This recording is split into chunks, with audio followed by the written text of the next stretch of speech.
Man, look at this thing. Thanks for stopping by the shop today. This is a 2025 Road Glide 117 with the Gen 2 motor.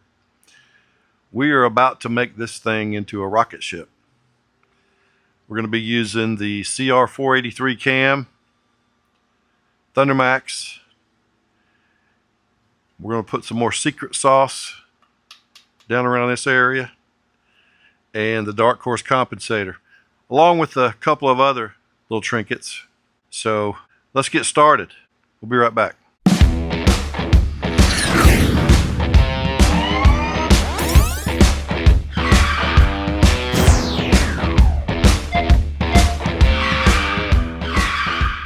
All right, let's get started on this one. First part this time is the compensator and the secret sauce. So first thing we're going to do is drain the primary oil. You guys all know how to do that. Please excuse the audio. A couple of clips here and then it gets back to normal. Hang in there. All know how to do it. If you don't, there's a drain plug right here. Uses a 5/8 socket or wrench. It's a 5/8. There's also an Allen. I believe it's a 1/4 inch Allen on the top of the hex head. Go ahead and drain that. You see the hex head right there on the top. This one's going to need a new O-ring. The O-ring's shot, so we'll get a new O-ring on that one. So I'm going to place that over here in my magnetic tray. We're going to let the fluid drain. While the fluid's draining, let's go ahead and get these footboards out of the way. And we are going to need to remove that bolt there because the inner primary is coming apart to get to our secret sauce. Well, I'm going to lay another hint on you. I did a hint in that purple bike video. It's a trike part. It is a trike part, ladies and gentlemen. A Harley-Davidson factory trike part that makes these things into literal monsters. That's all I'm gonna say. It's a trike part. Let's go ahead and take out all of the outer primary screws. All right, we're gonna need our friendly persuader again. There it goes. Now, let's try to drain off some of this fluid. There it goes. All right. Drain some of that fluid off. We'll sit this over here for safekeeping. All right, we're gonna go ahead and use our zip tie trick. By now, everybody knows about this. I won't go into too much detail on the zip tie trick.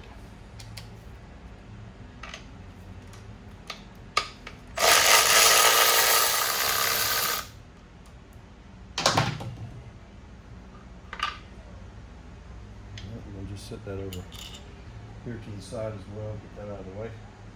And we need to get our clutch adjuster out of the way. It has a big C-clip. Sometimes they're a pain, sometimes they're not. Let's see how much luck we have this time with this one.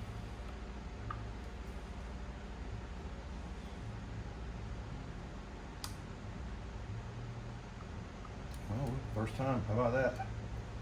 We'll set that to the side. This just pops right out. Set that to the side. Now we can come in and remove. We're not going to reuse any of this compensator stuff, so it's going to get discarded. All the clutch stuff we will reuse, and then we will disconnect the rear part of the shifter here and the two starter bolts, and the inner primary will come off. And with a little help from Aunt Bertha, this is Aunt Bertha, we'll get all this stuff taken out. All right, these are normal threads up here, so they spin out normally. Just like that. clutch basket is reverse. So you put reverse on it and pull off all this old compensator stuff. You can go right over here out of the way. We don't need no mo. No mo. Alright, we can take the chain off just to make it easier to operate all this stuff. It can be set to the side. Now, clutch basket should come off pretty easily. Let me give you guys a hint on something. I found this over the years of me doing this. If a clutch basket doesn't smoothly come off like this one, if you've got to pry it off with screwdrivers or pry bars or whatever and work it for 30 minutes to get it off, I've seen it a dozen times. That's abuse, basically, what's happening. It's people doing launches and wheelies and whatever else. These splines on this clutch basket right here will start to deteriorate and come apart, and they're basically turning on the splines here, and when they start turning, they start locking themselves onto these splines, and you can't hardly get that clutch basket off. So if you take yours apart and you can't seem to get that off, if you're not the original owner, you can promise yourself that the person that had it before you dogged it pretty badly. And if you're the original owner and you can't get it off, you've been dogging it pretty badly. All right? And just like that, through the magic of television, the secret sauce is installed. And if you look really closely at the top right of the picture, there's another clue, but I'm not going to tell you what it is. So I'm going to go ahead and button this one up. Go ahead and put the outer primary back on, torque down the 1/4-20s and put some fluid in it. Okay, the next part of the equation here is to put the drain plug back in. So we're going to put a little bit of thread goop right here on the threads. Remember the O-ring that was messed up, we went ahead and put a new O-ring on it. And I always like to kind of do one of these things like this with the thread sealer. This is kind of like liquid Teflon. All right, so we'll put that back in place. By the way, I apologize for the audio, but like they say in the men's room at Buc-ee's, shit happens. Get back on the road. So that's what we're doing. We're getting back on the road. All right, that should hold. Now, what we will be doing is removing our derby cover. All right, just like that. Now, we got a little surprise going in here. So let's gently remove these 3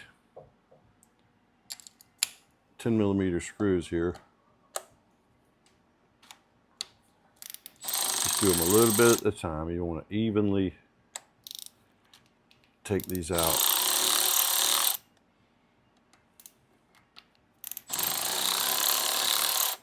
Little bit at a time.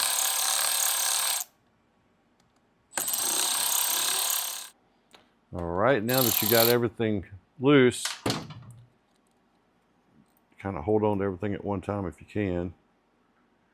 Otherwise, you'll have to bend over and pick it up. Okay? Okay. All right, so what we're going back in there with is the Trask power plate. It comes with springs and new 12-point hardware. Just simply put the springs back in place. This is going to help with that secret sauce, keeping it planted to the ground. All right. And then again, you just want to gently start these fasteners here. You don't want to run them down one at a time. You want to run them all down a little evenly. Get a thread or two started.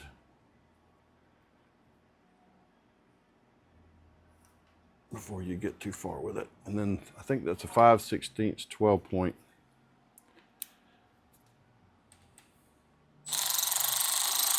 Just evenly run them down.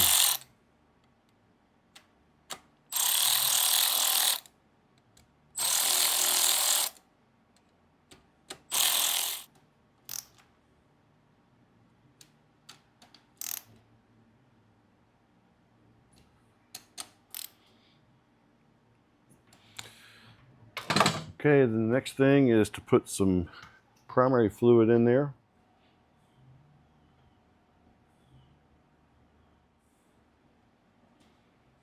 And then we can put the cover back on.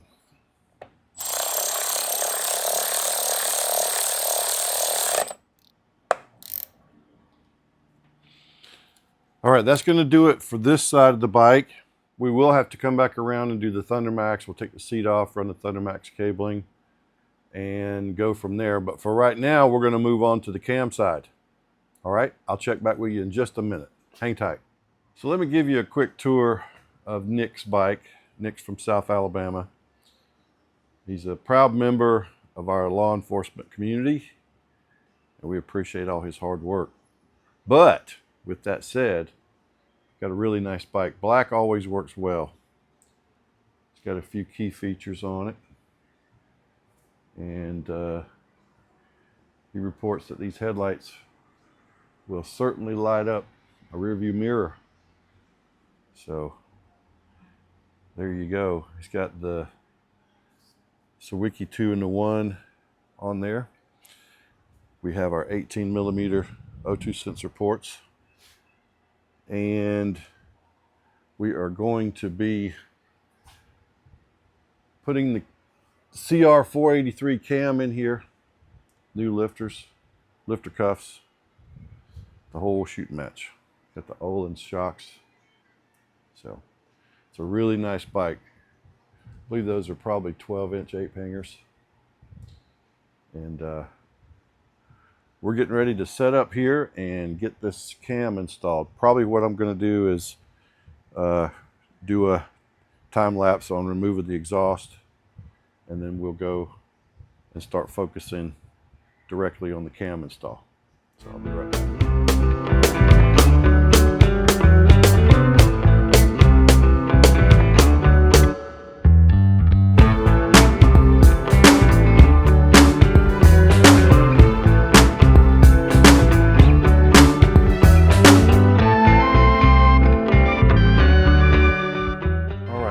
Started here.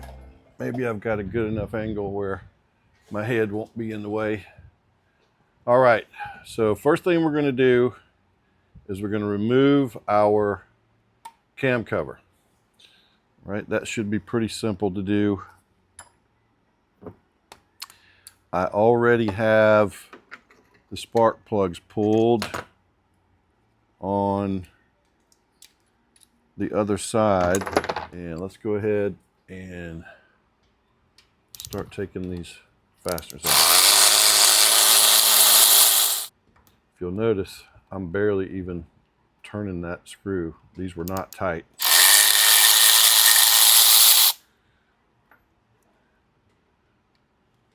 Just barely, just turning it, barely turning it. This is factory installed. I don't think anybody's ever been in here. That one I could have probably. I'm gonna try an experiment here. All right, I'm just toying with this idea here to see if I can unscrew this by hand. Look, I just did that. I just undid that by hand. If you think I loosened them for dramatic factor on this video, you're wrong. That's 2, 3, 4. None of these were tight. Unless somebody else has been in there, which I don't think so. Those are loose from the factory. but we'll look and see. Somebody may have been in there. And I'm not that strong, folks. I ain't Hercules. I ain't Hercules. Let me get my friendly persuader. Friendly persuader. There we go. All right. And we can just lay this gently over here. That's why I have that shop towel there. Just to keep that out of the way. All right. Now, our next chore is to get our timing marks lined up. So let me grab the correct tool. Let's see if we can find said timing marks. What we want to do is line them up so that they touch. That'll put us rear, top, dead center. I think I'm 180 out. No, I don't think so. Yep, there's the two timing marks right there. I know you can't see them, but I can. But what I'm going to do is mark them with a silver Sharpie so that if you're interested, you can see them. All right, so now we can, as usual, pop our push rod tube keepers out of the way. All right, we got these out of the way. Now let's turn each push rod to make sure that it's loose, and it is. We're going to replace these tappet covers with black, so they will get taken out of the way. Now, what we need to do is turn our engine over 180 degrees. So we'll put our timing mark on this gear to the top.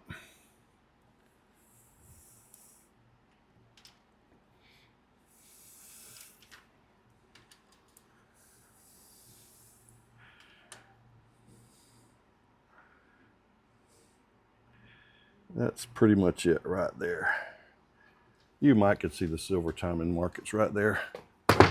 Okay, we'll pull the keepers just like in the rear. Sometimes these push rods can be stuck pretty hard, so I like to pre-lube them.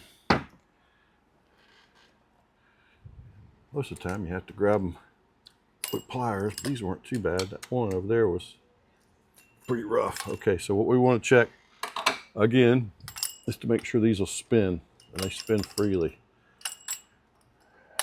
If anybody's asking why I'm concerned about them spinning, what that tells me is that the cam is on what's called the base circle. It's not touching a lobe or an elevated area of the cam. So that means that there's no tension on the valve train. In other words, no springs are being compressed, nothing like that. So when I cut these out, nothing kind of springs apart or makes a big loud bang or hurts anything. So that's the reasoning for me checking for spin. Now, I obviously know that if the timing marks are in the right position, they're going to be spinning.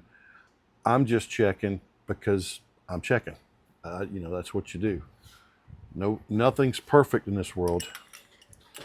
So you have to kind of cover your tail, or CYA, as some people say.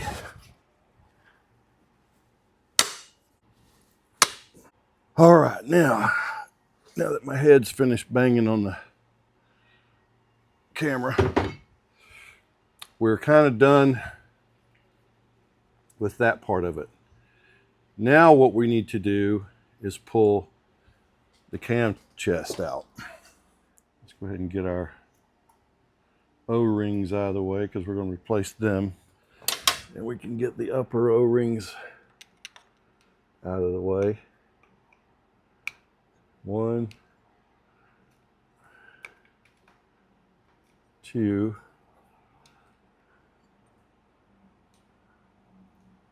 3,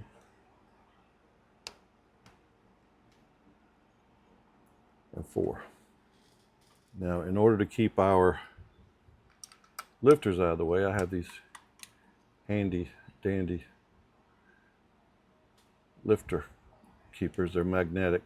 They just kind of hold the lifters elevated so that when we pull the cam out, the lifter wheels aren't catching on the lobes of the cam.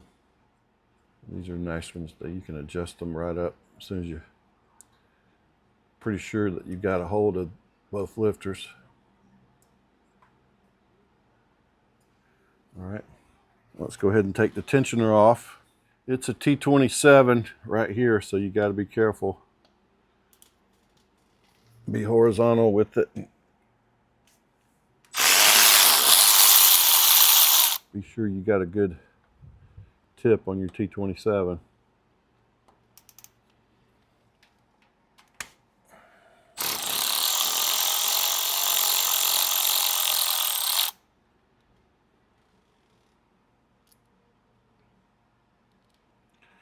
Okay, now we can remove our gear set.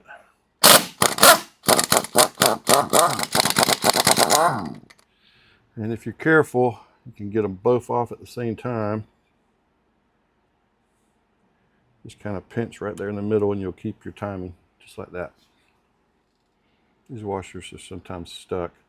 And what sticks is just the vacuum of the oil against that finely machined area right there. So you might have to play with it a little bit to get it off. That's what she said. All right, next we're going to remove the fasteners for the cam plate. And it's kind of stuck in there, so all you're really doing is just giving it just a little bit of assistance like that. That's all you got to do. All right, so as I was pulling this pump apart, look at that. See that piece right there? That is in the oil pump.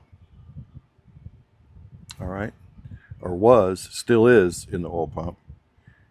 And these gears were still spinning. All right. How that got in there, I don't know. I called Nick and talked to him on the phone. He bought it brand new.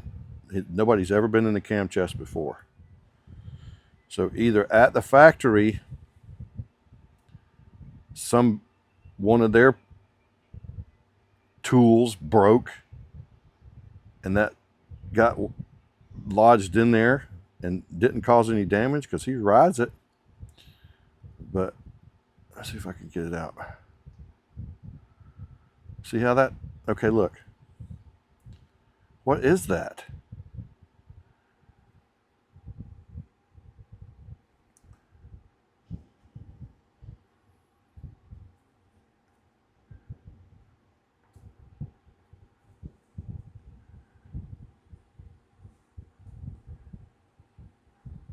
Your guess is as good as mine.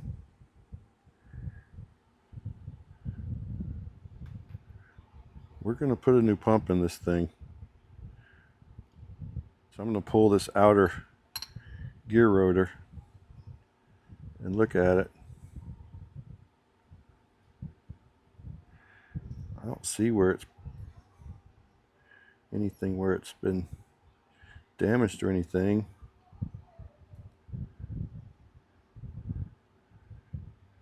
That is the weirdest thing I've ever seen.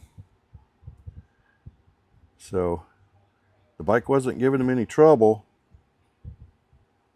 but sometimes things happen for a reason. It's kind of a good thing that I wasn't able to put this pump back in there and that I had to disassemble it.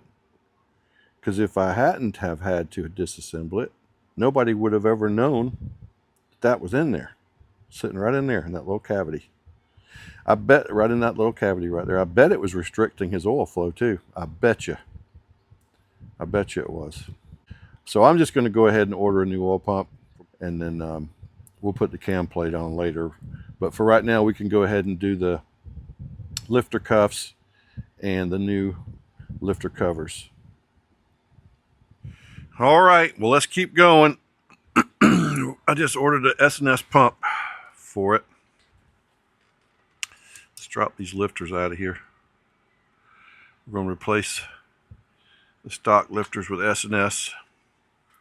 All right, those are out of the way. Now let's remove our tappet covers.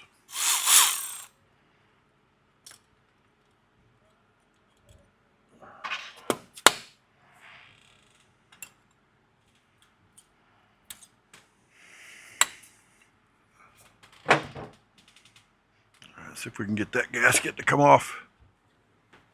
The other one came off pretty easy. Let's see if we can get this one to come off.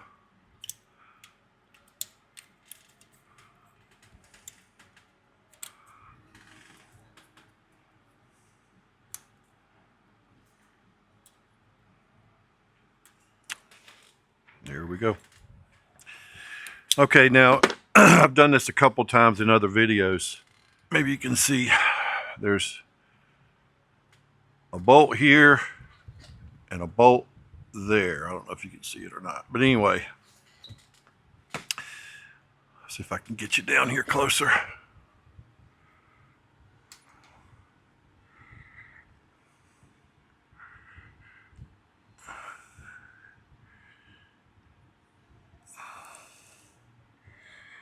Yeah, there you can see it.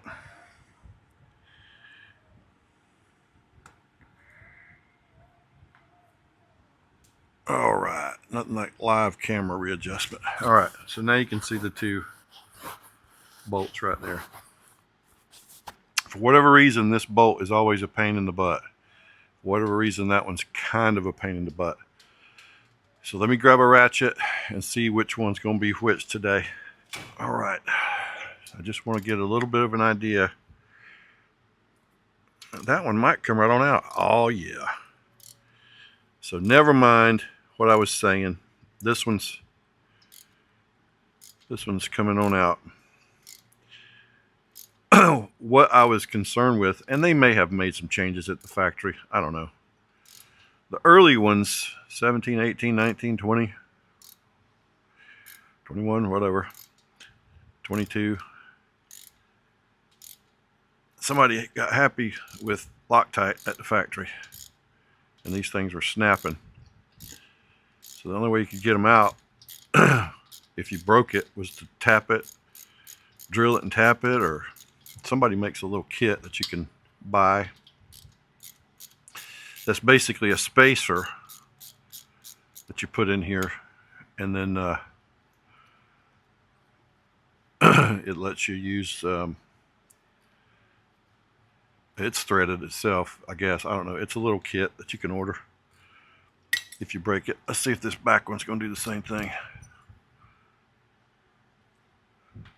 So far, so good. But always go easy with it. Don't use any kind of air tools on these, because you can't tell if you're breaking it.